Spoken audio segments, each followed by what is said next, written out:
Let's stay in the US now. And is America ready for gun reform? This week we saw yet another school shooting in the US, this time by a 14-year-old who allegedly was gifted the gun as a birthday present by his own father. Joining me live is Republican strategist Matt Klink. Matt, this is heartbreaking to watch from where we are. It must be intolerable from where you are placed. Oh, you're right, Tim. It's terrible to see these horrific incidents happen.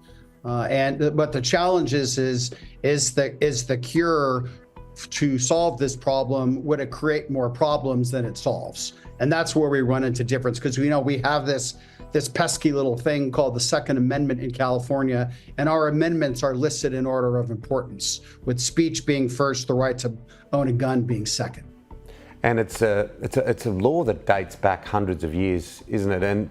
And when you look at the stats, it's remarkable. It's the 45th school shooting in this calendar year.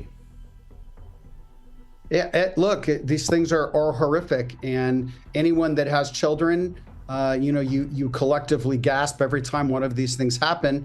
And yet politicians make, again, random mistakes. There are things that can be done.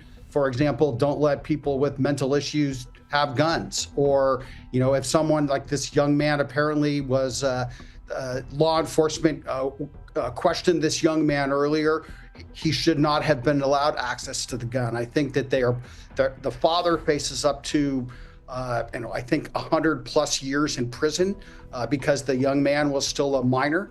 So, he's going to get hammered by the law, but that doesn't help the families. But the challenge is how do you prevent these from happening? I don't think that, there are, I think, 300 million AR-15 type rifles in the United States.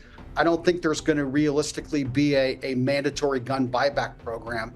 So, how do you resolve this problem? It's one that vexes both sides of the political aisle in this country. Oh, absolutely. Well, I'm old enough to remember Port Arthur, which was an international story back in the 90s, and then John Howard, who was our Prime Minister, and that will always be his legacy, the gun reform and the change. It is more complex in the US, but let's hope that something is done.